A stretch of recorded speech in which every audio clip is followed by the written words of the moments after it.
Puji Tuhan, hari ini kita kembali bertemu. Namun dengan suasana yang baru, kita beribadah lagi dengan suasana gereja. Saya percaya ada sukacita yang baru juga. Kita mau sama-sama datang kepada Tuhan.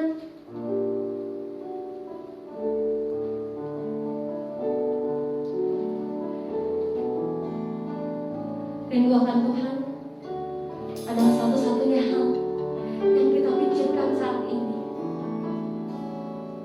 Haleluya.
Benar Tuhan, lebih baik satu hari Tuhan berada di pelataran daripada 1000 hari di tempat lain.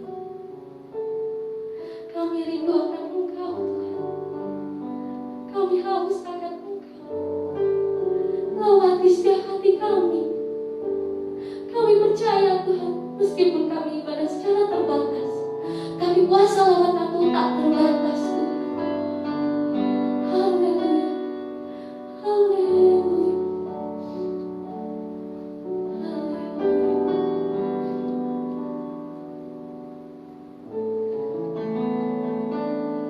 Bapa kami yang di surga, Bapa yang kami sembah hanya di dalam nama Yesus Kristus. Tuhan, kami mengucap syukur, kami berterima kasih Tuhan atas hari yang indah yang masih Kau berikan kepada kami. Di saat kami masih bisa melihat keluarga kami satu sama lain dengan dalam keadaan baik, itu semuanya anugerah daripada-Mu Tuhan. Kami masih diberikan nafas kehidupan, itu pun anugerah. Bahkan saat ini kami masih diperbolehkan untuk beribadah kepada-Mu, itu suatu anugerah Tuhan. Haleluya. Tuhan, saat ini kami mau datang kepada-Mu, kiranya Engkau yang menyucikan, menguduskan layakan kami di hadapan-Mu Tuhan, agar apa yang kami lakukan dapat berkenan di hadapan-Mu, dan Kau dapat menerima pujian penyembahan kami Tuhan. Haleluya. Kami percaya Engkau hadir di tengah-tengah kami Tuhan. Kami siap untuk mulai acara ibadah kami ini hanya di dalam nama Yesus Kristus, Juru Selamat kami yang hidup. Kami sudah berdoa dan mengucap syukur. Haleluya. Amin. Saya undang jemaat untuk berdiri karena kita mau memuji nama Tuhan, karena Dialah glory-Nya.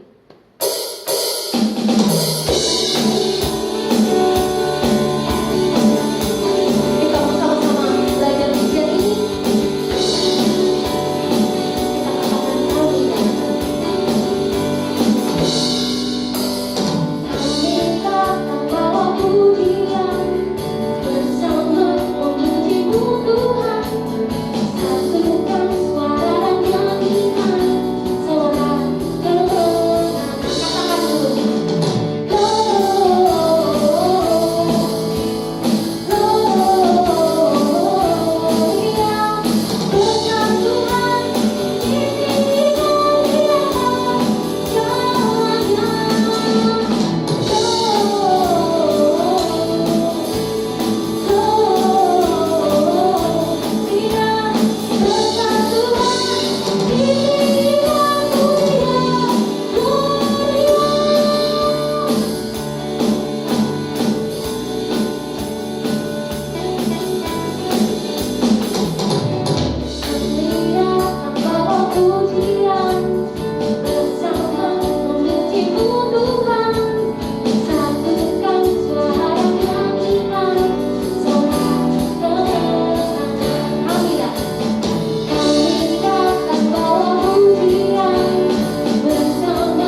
Dunia ini begitu jahat Tuhan.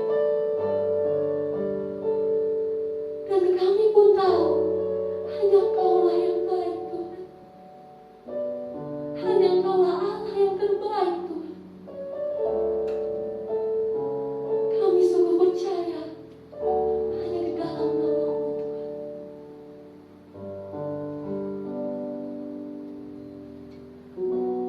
Tuhan Yesus yang baik, terima kasih Tuhan. Kami telah menaikkan pujian penyembahan kami. Kiranya itu semua dapat menjadi dupa yang harum di hadapan Tuhan. Sebentar kami akan mendengarkan sebagian dari isi firman-Mu. Kiranya Engkau yang memberkati hamba-Nya, Engkau yang memakai mulut lidah bibirnya, agar apa yang keluar dari mulutnya semuanya berasal daripada-Mu. Kiranya setiap hati kami pun dapat dilawat Tuhan. Berikan hikmat Tuhan kepada kami, agar kami bisa mengerti apa yang Kau inginkan dalam hidup kami.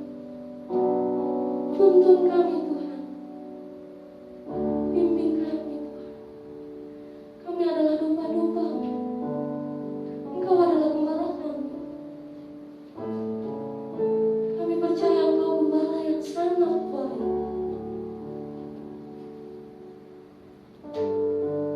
Haleluya. Terima kasih Tuhan. Kami siap menyambut sabda-Mu hanya di dalam nama Yesus Kristus, Juru Selamat kami yang hidup. Yang percaya bersama kita katakan, amin. Shalom, salam Philadelphia, salam kasih dalam persaudaraan. Puji syukur kepada Yesus Kristus yang kembali memberkati kita pada siang hari ini melalui ibadah online kita. Walaupun masih secara online, tapi saya percaya tadi ada sukacita lewat pujian penyembahan, karena di minggu ini kembali kita boleh melihat bahwa proses rekaman dilakukan di dalam gedung gereja. Keadaan memang sudah bertambah baik. Karena itu saya mengajak saudara untuk bersabar lagi. Kita percaya bahwa tidak lama lagi kita akan bersama-sama memuji, menyembah, beribadah kepada Tuhan di dalam gedung gereja ini. Amin.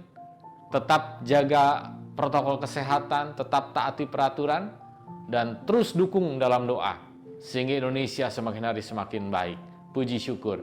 Siang hari ini saya akan membawakan sebuah firman Tuhan dengan judul Iman yang Membuat Mujizat Menjadi Nyata. Mari kita buka firman Tuhan kita di dalam Ibrani 11 ayat yang pertama. Sebuah ayat yang sudah sangat terkenal, yang mungkin saudara sudah hafal di luar kepala. Tapi mari siang hari ini saya mengajak saudara untuk membaca ayat ini, Ibrani 11 ayat yang pertama. Dikatakan, iman adalah dasar dari segala sesuatu yang kita harapkan dan bukti dari segala sesuatu yang tidak kita lihat. Ayat ini ditulis dalam Ibrani pasal yang 11. Ibrani 11 itu terdiri dari 40 ayat. Dan mulai dari judul perikop sampai isi dari 40 ayat tersebut, kalau kita perhatikan, semuanya berbicara mengenai iman. Di situ ditulis tentang banyak tokoh-tokoh yang luar biasa, pahlawan-pahlawan iman yang ada dalam Alkitab. Yang oleh karena iman mereka mendapatkan kehidupan yang luar biasa. Jika saudara terus membaca ayat ini, saudara akan menemukan bagaimana urutan demi urutan pahlawan-pahlawan iman dalam kehidupan bangsa Israel. Mulai dari Habel. Bagaimana karena iman, Habel bisa mempersembahkan yang terbaik kepada Tuhan. Juga ada Henoh, karena pergaulannya yang karib dengan Tuhan sehingga dia diangkat naik ke surga, tidak mengalami kematian. Juga ada Nuh. Nuh bisa taat karena iman, sehingga mampu menyelesaikan bahtera walaupun saat itu belum ada hujan di bumi ini. Lalu juga ada Abraham. Karena iman, Abraham bisa meninggalkan sanak saudaranya, negeri yang didiaminya selama ini bersama sanak saudaranya, dan pergi ke tanah yang dijanjikan oleh Tuhan. Juga karena iman, Abraham bisa mempersembahkan Ishak, anak tunggal satu-satunya, anak perjanjian ketika Tuhan minta. Dan begitu banyak lagi. Ada Ishak, ada Yakub, ada Yusuf, ada pahlawan-pahlawan dari masa hakim-hakim, juga ada Raja Daud. Dan semuanya menceritakan tentang kehidupan iman yang luar biasa. Jadi dari pemaparan ini kalau kita simpulkan, Ibrani 11 ini hendak menyampaikan suatu pesan kepada kita. Diawali dari ayat yang pertama tadi, bahwa iman adalah dasar dari segala sesuatu yang kita harapkan dan bukti dari segala sesuatu yang tidak kita lihat. Ada suatu pesan yang disampaikan bahwa iman adalah bagian utama dalam kekristenan. Iman adalah merupakan kekuatan yang utama, bagian yang terpenting dalam kehidupan kekristenan. Karena tanpa iman, tidak mungkin kita mengenal Tuhan. Tanpa iman, tidak mungkin muncul kekristenan. Tanpa iman, tidak mungkin kita bisa membangun relasi kita kepada Tuhan. Tanpa iman, tidak mungkin kita bisa membaca firman Tuhan dan mempercayainya. Tanpa iman, kita tidak mungkin bisa berdoa kepada Tuhan yang tidak kita lihat secara kasat mata. Seperti firman Tuhan dalam Roma pasal 1 ayat yang ke-17 mengatakan bahwa orang benar hidup oleh karena iman. Artinya tanpa iman tidak ada kehidupan alias mati. Begitu pentingnya peranan iman di sini. Iman dalam Kamus Besar Bahasa Indonesia artinya adalah sebuah keyakinan, sebuah kepercayaan terhadap sesuatu. Tapi masalahnya, iman sebesar apapun dia tidak akan berguna karena iman itu harus digantungkan pada sesuatu. Iman itu butuh sandaran sehingga apa yang diharapkan dari iman tersebut akan menjadi sebuah kenyataan. Sekali lagi saya katakan bahwa iman itu butuh suatu gantungan, sebuah sandaran yang tepat sehingga iman tersebut yang kita harapkan bisa menjadi sebuah kenyataan. Banyak orang bahkan di luar Kristen sekalipun mempunyai keyakinan yang luar biasa, mempunyai kepercayaan yang luar biasa, mempunyai iman yang luar biasa. Ada yang yakin, percaya penuh kepada dirinya sendiri bahwa dia pasti tidak bisa sakit misalnya. Dia menjalankan pola hidup yang sangat sehat, makanan yang sehat, selalu dijaga, selalu dikontrol dengan baik, pola istirahat yang baik, sehari tidur bisa 7-8 jam, lalu berolahraga dengan aturan-aturan yang ketat, juga selalu konsultasi dengan dokter, meminum banyak vitamin, suplemen, selalu cek darah ke laboratorium, dan begitu banyak lagi usaha-usaha yang dilakukan, sehingga dirinya menjadi sangat yakin bahwa dia tidak mungkin sakit. Imannya ada pada dirinya sendiri. Apakah iman kepada dirinya sendiri itu bisa membuat harapannya tidak sakit menjadi sebuah kenyataan? Ada banyak cerita di dunia ini. Bahkan salah satunya berita yang paling baru di negeri kita. Ada seorang selebriti yang sangat terkenal akan gaya hidupnya yang sehat. Dia punya resep diet yang luar biasa. Hidupnya selalu terjaga dengan baik. Tapi ternyata dia sendiri mengaku bahwa dia kecewa pada akhirnya pada dirinya sendiri karena dia bisa terpapar COVID-19. Padahal dia sudah menjaga hidupnya dengan luar biasa, pola hidup yang baik. Jadi di sini ditekankan bahwa ternyata jika iman disandarkan pada diri sendiri, iman digantungkan pada diri sendiri, tidak membuat apa yang jadi harapan itu bisa menjadi kenyataan. Alias iman yang digantungkan pada diri sendiri akan menemui kegagalan. Ada juga orang yang menggantungkan imannya, menyandarkan imannya kepada hartanya. Dia memahami bahwa apa yang menjadi miliknya, hartanya yang banyak itu adalah jawaban dari seluruh kehidupan ini. Uang adalah segalanya baginya. Uang bisa menjawab segala hal baginya. Tapi kita juga bisa melihat fakta yang sesungguhnya. Ada begitu banyak cerita di dunia ini. Bagaimana orang yang hari ini sangat kaya, besok bisa menjadi sangat miskin bahkan tidak punya apa-apa. Kita juga bisa mendengar begitu banyak cerita-cerita tentang orang kaya yang tiba-tiba memilih jalan bunuh diri. Kita juga bisa melihat bahwa ternyata kekayaan tidak bisa memberikan jaminan kebahagiaan. Buktinya ada orang yang sangat kaya, tapi juga bisa bercerai. Jadi jika iman disandarkan, digantungkan pada harta, itu juga akan menemui kegagalan. Tidak bisa menjadi harapan bahwa bisa menjawab kehidupan ini dengan baik. Itu bisa menjadi sebuah kenyataan. Karena segala sesuatu memang harus ada pada tempatnya. Saya katakan sekali lagi bahwa segala sesuatu di dunia ini harus ada pada tempat yang seharusnya. Misalnya sebuah perkataan. Perkataan harus ada pada tempatnya yang seharusnya. Jika perkataan tidak dalam tempat yang seharusnya, maka itu bisa menimbulkan masalah yang besar.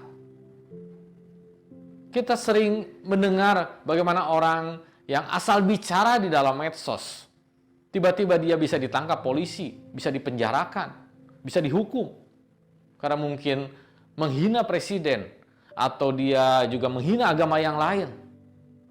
Secara terang-terangan, dia berbicara tidak pada tempatnya. Mobil pun jika diparkir tidak pada tempatnya, itu bisa menimbulkan masalah. Bisa ditilang oleh polisi, bisa diderek mobilnya ke kantor polisi. Bahkan sampah sekalipun juga harus dibuang ke tempatnya. Kalau sampah tidak dibuang ke tempatnya, akan menimbulkan kekacauan dan ada penyakit yang datang. Demikian juga dengan iman. Iman juga harus bisa ditempatkan sesuai dengan tempatnya. Artinya iman itu harus bisa disandarkan tepat pada tempat yang seharusnya. Digantungan tepat pada tempat yang seharusnya. Dan firman Tuhan mengajarkan dengan sangat jelas, menasehati kita dengan sangat jelas di dalam Yeremia 17. Mari kita buka firman Tuhan dalam Yeremia 17 ayat yang ke-7 sampai ayat yang ke-8. Diberkatilah orang yang mengandalkan Tuhan, yang menaruh harapannya pada Tuhan. Diberkatilah orang yang mengandalkan Tuhan, artinya dia menggantungkan imannya, keyakinannya, kepercayaannya kepada Tuhan. Menaruh harapannya kepada Tuhan. Maka dikatakan ia akan seperti pohon yang ditanam di tepi air, yang merambatkan akar-akarnya ke tepi batang air, dan yang tidak mengalami datangnya panas terik, yang daunnya tetap hijau, yang tidak khawatir dalam tahun kering, dan yang tidak berhenti menghasilkan buah. Inilah kehidupan orang. Jika dia menggantungkan imannya, menyandarkan keyakinannya kepada Tuhan.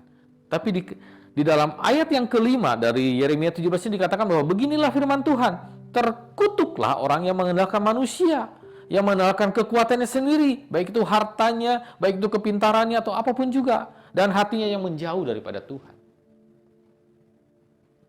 Jadi dari ayat ini kita bisa sangat jelas bagaimana firman Tuhan mengajarkan kita bahwa tempat yang paling tepat bagi kita untuk menyandarkan seluruh iman percaya kita harus dan hanya kepada Tuhan saja. Tuhan yang kita sembah dalam nama Yesus Kristus. Amin. Ada sebuah kisah nyata. Seorang wanita yang mengalami gangguan dalam kandungannya. Sehingga terjadi pendarahan yang terus-menerus. Wanita ini memiliki sebuah karakter yang kuat dalam imannya. Jika dia sudah meyakini akan sesuatu hal, dia akan fight habis-habisan. Dia akan berjuang habis-habisan. Karena itu begitu dirinya mengetahui ada satu penyakit dalam dirinya, dia berusaha untuk sembuh. Dia menaruh harapannya kepada tabib-tabib, kepada dokter-dokter, juga kepada obat-obat yang dia yakini bisa menyembuhkan. Maka berkelilinglah dia mencari tabib-tabib yang terbaik, mencari obat-obat yang terbaik. Tapi 12 tahun berlalu, keadaannya tidak bertambah baik, malah bertambah parah. Dan selama 12 tahun itu dia sudah habiskan seluruh hartanya, sehingga dia tidak mempunyai apa-apa lagi. Iman dan keyakinan yang selama ini wanita tersebut gantungkan kepada para tabib, kepada obat-obat yang dia minum, ternyata tidak bisa mendatangkan apa yang diharapannya, yaitu mujizat, menjadi sebuah kenyataan.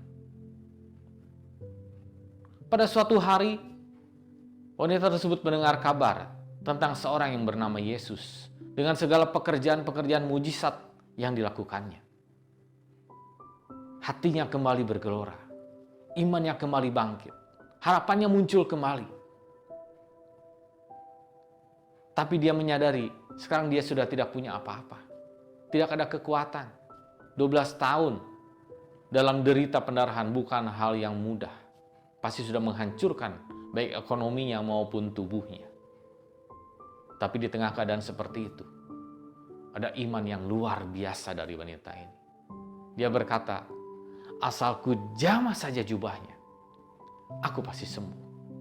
Ini iman yang sangat dahsyat ketika saya renungkan. Dia pernah menggantungkan harapannya kepada orang-orang pintar, kepada para tabib yang mungkin terkenal. Dia rela habiskan seluruh uangnya. Dia rela melakukan apapun. Dia rela membeli obat semahal apapun sampai habis semuanya. Mungkin tabib-tabib itu menyuruh dia untuk berpuasa, dia jabanin. Mungkin tabib-tabib itu menyuruh dia untuk mandi di kali, dia lakukan. Mungkin tabib-tabib itu memberikan mantra yang panjang-panjang yang harus dihafal, dia lakukan. Semuanya dia lakukan. Tapi ternyata tidak memberikan hasil apa-apa. Tapi ketika dia mendengar tentang Yesus, berjumpa saja belum. Tapi muncul iman yang luar biasa. Yang berkata, asal ku jamah saja jubahnya, aku pasti sembuh. Dia menyadari dirinya sudah tidak punya apa-apa lagi. Yesus nggak perlu datang. Yesus nggak perlu ngobrol dulu dengan dia. Yesus nggak perlu kenal dulu dengan dia. Yesus nggak perlu dulu tumpang tangan kepadanya. Yesus nggak perlu dulu berdoa bahasa roh kepada wanita ini. Tapi dia sangat yakin ketika dia pegang jubah Yesus. Cukup dari belakang tanpa Yesus lihat. Dia pasti sembuh. Ini iman yang dahsyat. Artinya wanita ini menggantungkan seluruh imannya. Dia menyerahkan seluruh keyakinan kepercayaannya hanya kepada Yesus. Sampai dia berkata, asal ku jamah saja jubahnya aku sembuh. Dan lalu apa yang terjadi? Ketika dia akhirnya dengan segala susah payah, dengan segala perjuangan yang keras, dia bisa memegang jubah Yesus. Apa yang terjadi? Mari kita baca firman Tuhannya, kisahnya dalam Markus 5, ayat 25 sampai 29. Adalah di situ seorang perempuan yang sudah 12 tahun lamanya menderita pendarahan. Ia telah berulang-ulang diobati oleh berbagai tabib, sehingga telah dihabiskannya semua yang ada padanya. Dia sudah bangkrut, dia sudah nggak punya apa-apa lagi.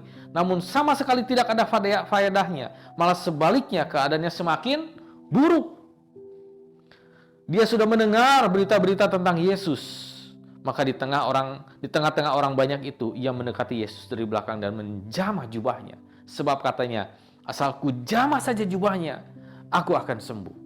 Seketika itu juga, saudara garis bawahi kata seketika itu juga. Seketika itu juga berhentilah pendarahannya. Dan ia merasa bahwa badannya sudah sembuh dari penyakitnya. Wow, 12 tahun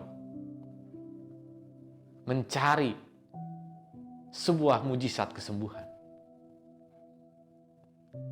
Dihabiskannya segalanya.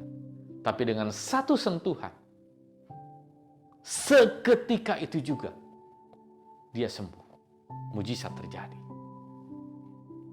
Ini hal yang luar biasa. Tapi kata seketika di sini jangan kita artikan sebuah proses yang instan langsung terjadi. Lihat perjuangannya selama 12 tahun. Bagaimana dia terus berusaha berjuang ke sana kemari sebelum dia mengenal Yesus. Sebelum dia mendengar tentang Yesus. Kemudian dia mendengar tentang Yesus, tapi dia sudah tidak punya apa-apa. Dan keadaannya sudah sangat mungkin juga lemah. Bayangkan 12 tahun menderita pendarahan. Wanita 1 bulan, 2 bulan saja mengalami pendarahan, terus pasti tubuhnya sudah sangat lemah. Mungkin perlu transfusi darah. Ini 12 tahun. Mungkin sudah kering kerontang, sudah pucat warnanya, sudah tidak ada kekuatan tubuh lagi untuk berjalan. Sedangkan dia tahu bahwa Yesus selalu dikerubungi orang banyak kemanapun dia pergi. Dan dia melihat orang banyak itu di sekitar Yesus, bagaimana dia bisa mencapai Yesus. Tapi iman yang luar biasa. Dia terus berusaha masuk, dia terus berusaha menerobos, dia terus berusaha mendekati Yesus. Sambil berkata, asalku jamah saja jubahnya, aku akan sembuh. Dan mujizat pun terjadi. Dan mujizat seperti apa yang didapatkan oleh wanita tersebut? Ternyata mujizat yang dia dapat melebihi jauh ekspektasinya. Dia hanya berharap dirinya sembuh. Tapi ternyata Yesus memberikan jauh lebih besar dari apa yang dia harapkan. Karena imannya yang dahsyat. Coba kita perhatikan dalam Markus 5 ayat 34. Dikatakan bahwa maka katanya, ini nyanyi huruf besar, maka kata Yesus kepada perempuan itu, hai anakku, imanmu telah menyelamatkan engkau. Pergilah dengan selamat dan sembuhlah dari penyakitmu. Kata sembuhlah dari penyakitmu, jika dalam terjemahan King James-nya, terjemahan Inggrisnya, dikatakan bahwa behold your flock. Artinya adalah kembali utuh dari sebuah keadaan yang sudah berkeping-keping, dari sebuah serpihan-serpihan yang sudah hancur. Artinya, Yesus bukan sekedar menyembuhkan sakit pendarahan perempuan itu, tapi dia memulihkan seluruh kehidupannya. Ekonominya yang sudah hancur, kembali dipulihkan. Mungkin rumah tangganya juga sudah berantakan, suaminya sudah meninggalkan dia, anak-anaknya mungkin sudah tidak mengurus lagi. Tapi kembali Yesus pulihkan seluruh kehidupannya. Rumah tangganya dipulihkan, pekerjaannya dipulihkan, usahanya dipulihkan, ekonominya dipulihkan, dan mujizat kesembuhan Yesus berikan. Karena apa? Karena iman yang disandarkan, digantungkan tepat pada tempat yang seharusnya, dengan penuh hati. Bukankah dalam masa-masa seperti ini, saudara dan saya juga sangat merindukan bagaimana mujizat-mujizat itu terjadi dalam kehidupan kita. Mungkin sama dengan perempuan itu. Sekian lama kita mencari-cari, kita mengandalkan segala sesuatu, kita mengharapkan segala sesuatu supaya harapan-harapan kita bisa menjadi kenyataan. Tapi seringkali ada banyak orang mengalami kegagalan. Mungkin sudah dihabiskan begitu banyak waktu untuk mengobati sakit penyakitmu. Mungkin sudah begitu banyak harta yang terkuras untuk mengobati sakit penyakitmu. Mungkin sudah begitu banyak waktu untuk memperbaiki rumah tanggamu. Mungkin sudah begitu banyak pengorbanan untuk membangun usaha, untuk tetap bisa bertahan. Mungkin sudah banyak waktu yang diberikan, mungkin sudah banyak waktu yang dicurahkan untuk mencari pekerjaan. Tapi selama ini tidak dapat menghasilkan apa-apa. Siang hari ini, Yesus ada hadir di sini maupun di tempat saudara. Dan dia menyediakan sebuah mujizat, sebuah pemulihan, sebuah kesembuhan, sebuah jawaban dari segala pergumulan. Dan yang dia minta hanya berikan imanmu, serahkan imanmu, sandarkan imanmu, gantungkan seluruh keyakinanmu hanya pada Yesus, bukan pada tempat yang lain. Maka mujizat itu seketika itu juga pasti terjadi. Tapi Pak, saya bukan siapa-siapa Pak. Saya sudah tidak punya apa-apa lagi Pak. Saya bukan orang kaya, saya hanya orang sederhana, orang miskin Pak. Siang hari ini saya mau kasih tahu kepada saudara. Tuhan gak peduli siapa statusmu. Mau engkau konglomerat, mau engkau orang kaya, orang miskin. Mau seberapa besar hartamu. Mau ada uang atau gak ada uang di rekeningmu. Tuhan tidak pernah mempedulikan itu. Wong dia punya segalanya kok. Dia maha kaya. Dia penguasa seluruh isi dunia ini. Dia pencipta seluruh isi dunia ini. Mungkin juga saudara berpikir, Pak, tapi kehidupan saya sudah sangat bejat, Pak. Sudah sangat kotor. Saya ini penjina. Saya ini seorang pemabuk. Masa lalu saya begitu hitam, Pak. Diri saya sudah rusak seperti sampah, udah gak ada gunanya, Pak. Saya sudah begitu banyak melakukan dosa-dosa. Cerita dalam kehidupan saya benar-benar gelap. Rasanya saya tidak pantas untuk datang menghampiri Yesus. Rasanya tidak ada lagi pengampunan buat diri saya. Tapi saya katakan sekali lagi, siang hari ini, Yesus gak peduli cerita masa lalumu. Seburuk apapun dirimu saat ini, segelap apapun dirimu saat ini, Yesus gak pernah peduli. Karena dia sudah buktikan, dia sudah rela mati bagi saudara dan saya. Dia sudah menyerahkan nyawanya. Nyawanya dia serahkan untuk saudara dan saya yang katanya itu sudah sangat berdosa. Tapi yang dia mau saat ini, yang Yesus inginkan saat ini, full heart, sepenuh hatimu, andalkan Tuhan, berikan imanmu sepenuh keyakinanmu hanya kepada Tuhan. Itu saja yang Yesus butuhkan. Maka seketika itu juga, mujizat akan terjadi dalam hidupmu. Seketika itu juga, pemulihan akan terjadi dalam hidupmu. Mari siang hari ini, jangan keraskan hatimu. Andalkan Yesus. Taruh imanmu pada tempat yang seharusnya, yaitu di dalam Yesus Kristus. Percayalah, Tuhan kita tidak pernah mengecewakan orang yang berharap penuh kepada dirinya. Tuhan sudah menyediakan kesembuhan. Tuhan sudah menyediakan pemulihan. Tuhan sudah menyediakan berkat. Tuhan sudah menyediakan jalan keluar. Hanya tinggal imanmu, gantungkan hanya kepada Yesus. Maka percayalah, pengalaman yang indah, mujizat yang indah akan kau alami bersama Yesus Kristus. Amin. Puji Tuhan. Tuhan Yesus memberkati. Mari jemaat Tuhan, saya mau saudara bangkit berdiri. Seperti biasa di minggu pertama dalam bulan yang baru, kita akan mengadakan prosesi perjamuan asa yang kudus. Dan bukan kebetulan jika hari ini saudara dapat mengikuti perjamuan asa yang kudus ini.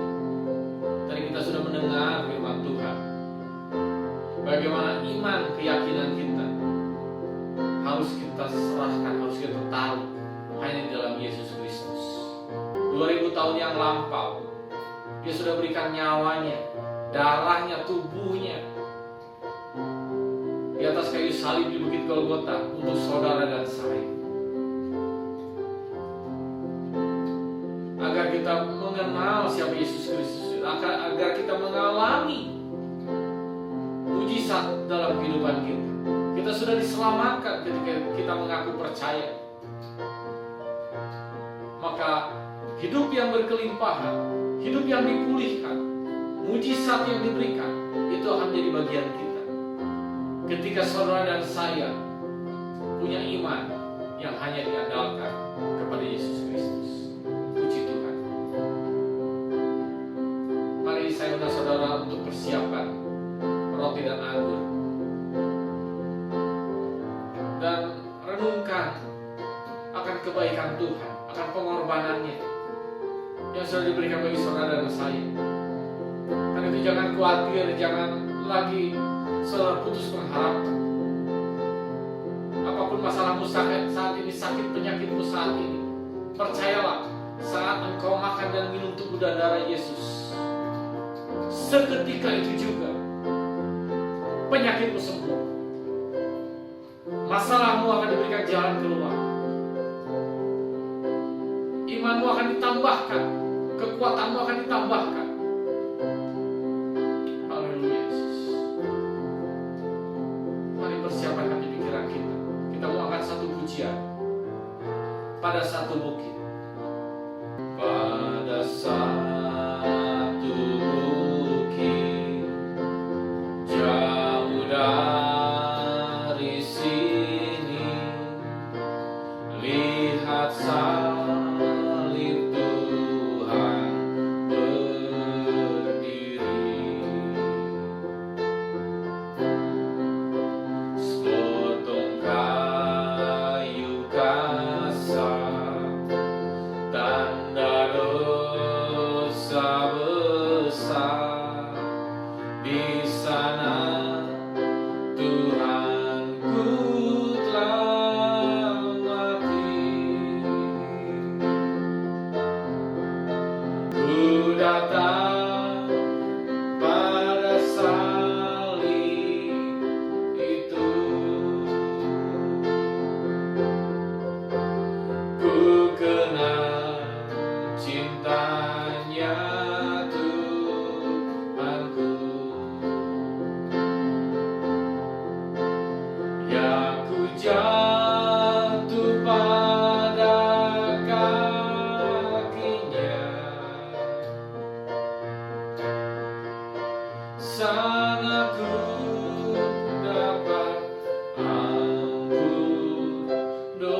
dapat ampun dosa, salahku dapat ampun dosanya.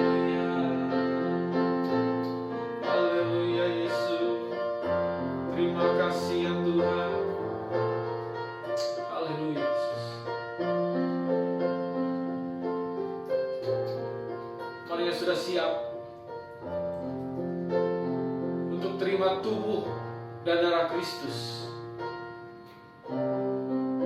yang sudah siap untuk memberikan seluruh iman percayanya menggantungkannya kepada Yesus Kristus, saudara boleh angkat tangan kananmu yang memegang roti lebih tinggi dari kepalamu, dan dengarlah firman Tuhan yang datang dalam kehidupanmu.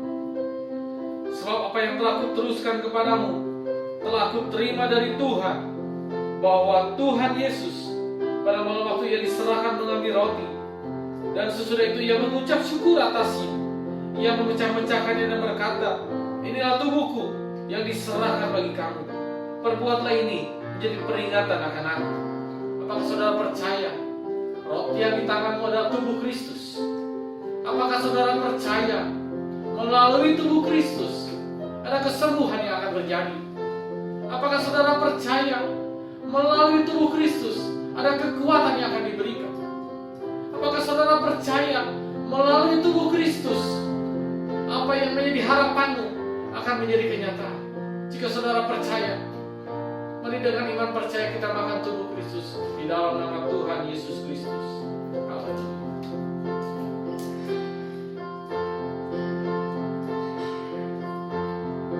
Haleluya Yesus. Mari setiap orang yang mau menggantungkan seluruh iman percayanya kepada Yesus Kristus, yang siap menerima kuasa darah Kristus, angkat tangan kananmu yang memegang cawan berisi darah Kristus, dan terimalah firman Tuhan yang datang dalam kehidupanmu. Demikian juga yang mengambil cawan sesudah makan lalu berkata, cawan ini adalah perjanjian baru yang dimeteraikan oleh darahku. Perbuatlah ini setiap kali kamu meminumnya menjadi peringatan akan aku. Sebab setiap kali kamu makan roti ini dan minum cawan ini, kamu memberitakan kematian Tuhan sampai ia datang. Apakah saudara percaya bahwa yang di tanganmu adalah darah Kristus? Apakah saudara percaya ada kuasa dalam darah Kristus? Apakah saudara percaya kuasa darah Kristus mampu menyucikan, menguduskan seluruh kehidupanmu? Apakah saudara percaya darah Kristus mampu menghapus segala dosamu? Apakah saudara percaya darah Kristus mampu menyembuhkan segala sakit penyakitmu? Jika saudara percaya, mari dengan iman kita minum darah Kristus di dalam nama Tuhan Yesus Kristus. Haleluya. Haleluya Yesus. Haleluya Yesus. Ucapkan syukur kepada Tuhan. Ucapkan syukur kepada Tuhan. Imani bahwa tubuh dan darah Kristus sudah menyatu dalam kehidupan kita saat ini, dan mujizat itu sudah terjadi, kesembuhan terjadi. Haleluya Yesus. Pemulihan terjadi. Segala sakit penyakitmu sudah disembuhkan oleh darah Yesus. Segala persoalan rumah tanggamu sudah dibereskan oleh Yesus Kristus. Segala usaha pekerjaanmu sudah diselesaikan oleh darah Yesus, yang memberikan kau kuasa, yang memberikan kau kekuatan, yang memberikan kau pengharapan. Tetaplah kuat di dalam Kristus. Tetaplah berpengharapan kepada Kristus. Andalkan Yesus dalam segala hal, sehingga kita boleh mengalami mujizat demi mujizat dalam kehidupan ini. Haleluya. Ucapkan syukur kepada Tuhan. Terima kasih Tuhan. Terima kasih Yesus. Haleluya. Bapa yang kami sembah dalam nama Tuhan Yesus Kristus, Allah dan Juru Selamat kami yang hidup, sungguh hati kami penuh ucapan syukur kepadamu Tuhan siang hari ini, buat ibadah yang sederhana tapi sangat memberkati kami. Kami sudah bersuka cita memuji menyembah-Mu. Kami sudah dikuatkan melalui firman-Mu. yang mengajar kami untuk terus beriman kepadamu, mengandalkan Engkau, menaruh harapan kami hanya kepadamu dengan sepenuh keyakinan kami, sehingga mujizat boleh menjadi nyata dalam kehidupan kami. Terima kasih ya Tuhan, terima kasih Yesus, juga buat berkat-Mu, buat mujizat-Mu yang sudah Kau berikan melalui tubuh dan darah-Mu, yang akan menjadi kekuatan bagi hidup kami. Terima kasih Yesus, buat segala yang terbaik hari ini yang sudah Kau berikan dalam kehidupan kami. Kembali hamba-Mu menyerahkan untuk seluruh jemaat GSPD Philadelphia Immanuel Cimahi, juga setiap orang yang setia menyaksikan ibadah ini. Biarlah seminggu ke depan, dalam setiap perjalanan hidup kami, dimanapun kami berada, apapun yang kami kerjakan, hanya Engkau yang akan memimpin kami, melindungi kami, memberkati kami, membuat perjalanan hidup kami berhasil. Apa saja yang kami kerjakan, Kau akan membuatnya berhasil. Dan ada perlindungan-Mu yang sempurna bagi kami semua. Dimanapun kami berada, biarlah Roh Kudus-Mu selalu menjaga, melindungi kami, membungkus selimuti kami dengan kuasa darah-Mu, sehingga kami diberikan kekuatan, selalu kesehatan yang daripada-Mu, dijauhkan dari segala bencana, dijauhkan dari segala malapetaka, dari segala rancangan maut, kecelakaan, dari segala sakit, penyakit, virus, bakteri, kuman, apapun juga. Dan kami terus diberikan kekuatan, kesehatan yang daripada-Mu, sukacita yang daripada-Mu, untuk kami dapat memakainya untuk puji, hormat, kemuliaan bagi nama-Mu. Terima kasih ya Tuhan, terima kasih Yesus. Berkati seluruh hamba Tuhan yang sudah terlibat dalam ibadah ini, untuk worship leader, untuk pemain musik, untuk pendoa syafaat, untuk pembawa firman, dan seluruh hamba Tuhan yang melayani. Kau memberkati ya Tuhan.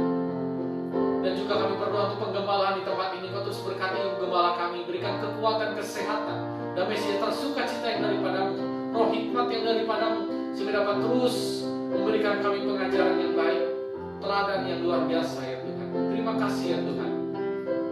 Kami juga terus berdoa ya Tuhan, untuk semua kegiatan-kegiatan di ibadah ini, dan juga untuk semua hamba Tuhan. Biar Kau terus pakai kami, berikan kami hikmat dapat melayani Kau dengan baik, sehingga menjadi berkat bagi seluruh jemaat. Dan juga kami terus berdoa Tuhan, bagi bangsa dan negara kami. Kami percaya kami akan segera keluar dari krisis ini Tuhan. Keadaan akan semakin membaik, dan semakin membaik. Sehingga kami percaya tidak lama lagi kami boleh bersekutu dalam gedung gereja bersama-sama untuk memuji membesarkan nama. Terima kasih ya Tuhan. Kami mau menantikan waktu-Mu yang ajaib itu Tuhan, dan hanya kehendak-Mu lah yang terjadi. Terima kasih Yesus. Kami juga berdoa Tuhan untuk bagi para pejabat, para pemerintahan, mulai dari yang tertinggi sampai yang terendah, berikan mereka roh hikmat dalam bekerja, roh takut akan Engkau, sehingga dalam setiap keputusan yang diambil mendatangkan kebaikan bagi kami semua. Terima kasih ya Tuhan. Sebentar kami akan berpisah satu sama lain. Kami mau mengangkat tangan kami mau terima berkat yang daripada-Mu. Mari jemaat Tuhan yang mau terima berkat yang daripada Tuhan, angkat tanganmu, katakan amin untuk setiap berkat yang kau terima. Diberkatilah rumah tanggamu, diberkatilah usahamu, diberkatilah pekerjaanmu, diberkatilah kesehatanmu, diberkatilah pendidikanmu. Karena itu hiduplah dan berjalanlah dalam anugerah Allah Bapa, kasih sayang Yesus Kristus, dalam persekutuan dengan Roh Kudus, mulai saat ini sampai Maranatha, sampai Yesus datang kedua kembali. Mari setiap orang yang percaya bersama kita katakan amin. Puji Tuhan. Selamat hari Minggu. Tuhan Yesus memberkati.